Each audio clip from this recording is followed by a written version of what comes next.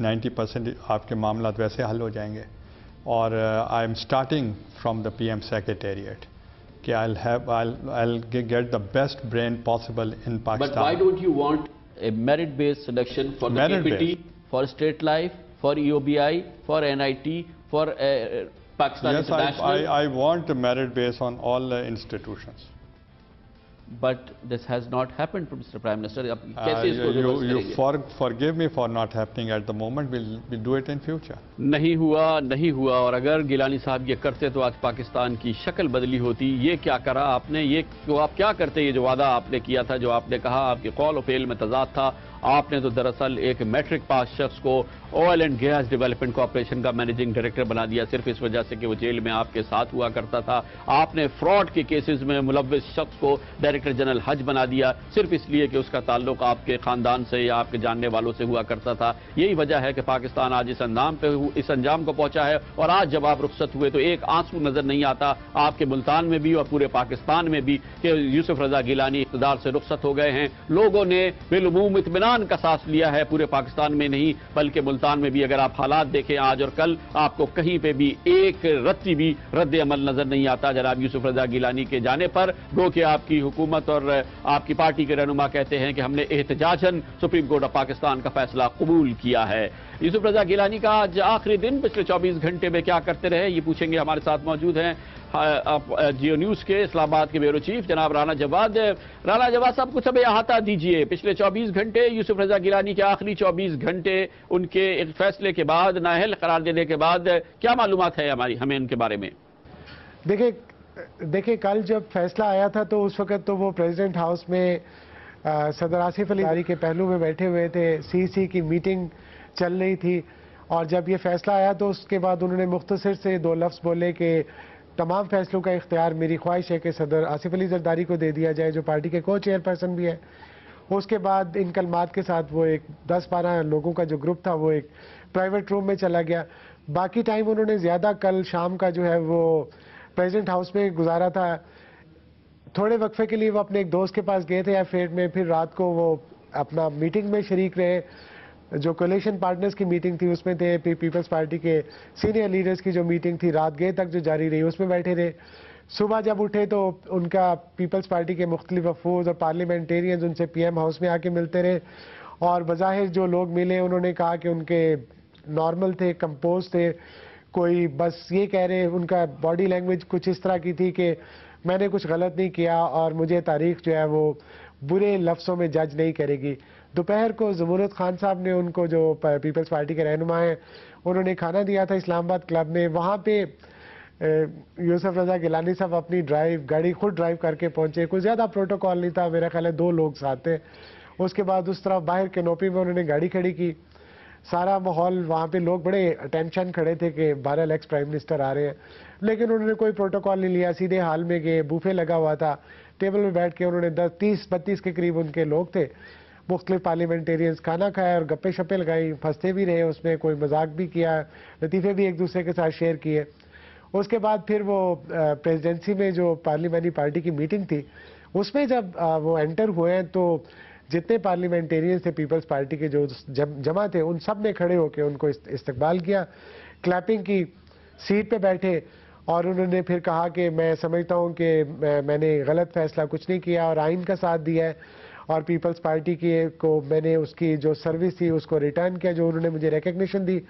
اس کے بعد مختلف پارلیمنٹیرینز نے ان کی بہت تعریف کی، بے پناہ تعریف کی، مسکراتے رہے. اس کے بعد پھر انہوں نے اپنا پرائم منسٹر ہاؤس واپس جانا تھا. ابھی جو ہے کچھ سامان انہوں نے پیک کروا لیا اور باقی سامان ان کا کل میرا خیال ہے نکل جائے گا وہاں سے. اور اس کے بعد پھر وہ ادھر لاہور یا ملتان میں شفٹ ہو جائیں گے.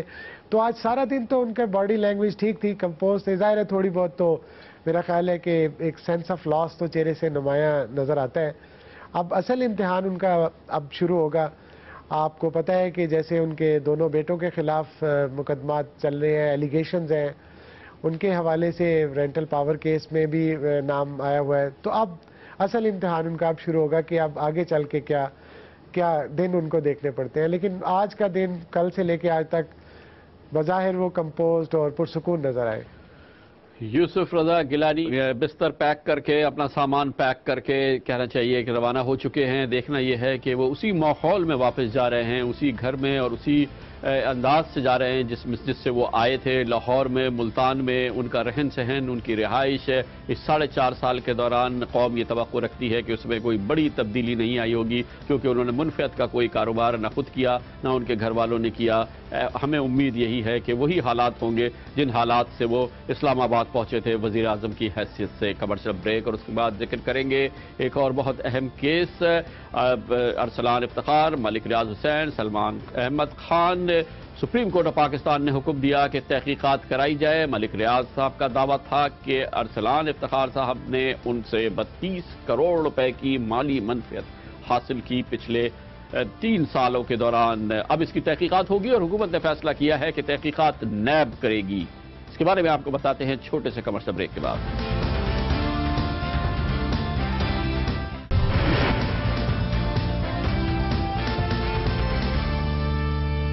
Welcome back. آج ایک اور اہم ڈیولپمنٹ ہوئی ہے اور فیصلہ آیا ہے کہ حکومت کی جانب سے اب ارسلان افتخار کیس کی تحقیقات نیب کرے گی. نیب کے چیئرمین کو attorney general of Pakistan Irfan Qadir نے آج خط لکھ دیا ہے. یہ بہت اہم معاملہ ہے. اس کا تعلق ہے ملک ریاض حسین کے ان الزامات کا جس کے ذریعے انہوں نے کہا تھا کہ انہیں مبینہ طور پہ بلیک میل کیا. ارسلان افتخار نے, جو صاحبزادے ہیں چیف جسٹس آف پاکستان کے, پچھلے 3 سال کے دوران ان سے مالی منفعت حاصل کی اور جس کی کل مالیت 32 کروڑ روپے انہوں نے بتائی تھی. سپریم کورٹ آف پاکستان نے اس کو نوٹس لیا تھا, جس کے بعد یہ کیس حکومت کے پاس بھیج دیا تھا کہ اس پورے معاملے کی تحقیقات کی جائے ارسلان افتخار, ملک ریاض حسین اور ان کے داماد سلمان احمد خان کے ساتھ. اب فیصلہ ہو گیا ہے کہ یہ تحقیقات نیب کرے گی اور عرفان قادر اٹارنی جنرل نے اس سلسلے میں آج باضابطہ طور پہ نیب سے رجوع بھی کر لیا ہے. اس تحقیقات کے اثرات کچھ ہوں گے یا کچھ نہیں, موجودہ ماحول کے اندر یہ بات دب جائے گی, یہ ہم پوچھتے ہیں.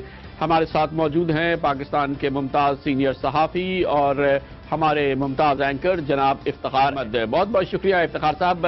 اب یہ معاملہ فی الحال ملک ریاض حسین کیس کا معاملہ اب پہنچ گیا ہے نیب کے پاس, نیب کے چیئرمین کے پاس. آپ بتائیے کہ اس میں سے کچھ نکلے گا یا یہ جو اتنا گرد و غبار دوسری خبروں کا پھیلا ہوا ہے اس میں یہ معاملہ دب جائے گا؟ دیکھیں, پہلی بات تو کامران کے جو نیب آرڈیننس 1999 ہے اس میں 2 افراد کے درمیان جو ایسا لین دین کے معاملات ہیں مالی, اس کا نیب کے پاس جانا عجیب سی بات ہے. کیونکہ خود نیب کے چیف نے کچھ روز پہلے کہا تھا کہ نہیں, یہ نیب کے پرویو میں نہیں آئے گا. اب نیب کے پرویو میں اگر نہیں آ رہا اور اٹارنی جنرل اس کو بھیجنا چاہ رہا ہے, ملک کے اندر کھچاؤ پہلے ہی بہت ہے, اور ایک ایسی حکومت جس کا پرائم منسٹر اپنا سپریم کورٹ کے فیصلے کے مطابق گھر بھیجا جا چکا ہے, اس کے اٹارنی جنرل کے کہنے پر نیب کی کارروائی کی کیا حیثیت ہوگی, کیا اس سے بہت سوالات اٹھیں گے نہیں اٹھیں گے. خود نیب کا رویہ اور اس کا کردار بھی اپنا نشانہ بن جائے گا. سمجھ نہیں آ رہی کہ اس موقع پہ یہ عرفان قادر صاحب کو یہ کرنا چاہیے نہیں کرنا چاہیے, بیکاز عجیب سا لگتا ہے اگر نیب کی تحقیقات ہوتی ہے اور دباؤ بڑھتا ہے. لیکن افتخار صاحب, اس میں ایک چیز تو میرے خیال میں ضرور حکومت کے سامنے ہوگی, جو حالیہ فیصلہ آیا ہے سپریم کورٹ آف پاکستان کا جس میں وزیر اعظم صاحب کی چھٹی ہو گئی ہے. اب حکومت چاہے گی تو صحیح, جو بھی اس کے پاس اختیار ہے, جو بھی اس کے پاس موقع ہے کہ وہ اسکور سیٹل کرے. دیکھیں, اسکور سیٹل کرنے میں میرا نہیں خیال حکومت ایسے کامیاب ہو سکے گی. اور جیسا آپ نے لفظ استعمال کیا, اگر ہمیں اور آپ کو یہ نظر آ رہا ہے کہ اسکور سیٹل ہے تو اس کی پھر کوئی اہمیت تو نہیں رہے گی. یہ تو نہیں کہا جائے گا کہ جو ججمنٹ دی جا رہی ہے, کہ جو فیصلہ کیا جا رہا ہے وہ فیئر ٹرائل ہے. پھر یہ سوال اٹھے گا کہ کیا ایک ایسی حکومت جو دباؤ کے اندر تھی اور اس کا ایک پرائم منسٹر سیک کیا جا چکا تھا, وہ فیئر ٹرائل کر سکی یا نہیں کر سکی. پھر ایک اور نئی بحث شروع ہو جائے گی پاکستان کے اندر. بہت بہت شکریہ جناب افتخار.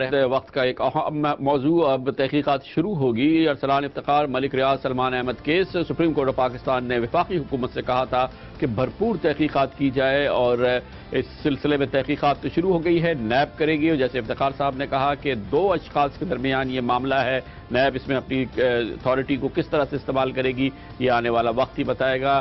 اس کے ساتھ ہی ہمارے آج کے پروگرام کا اختتام ہوتا ہے. کامران خان کو اجازت. اللہ حافظ ناصر.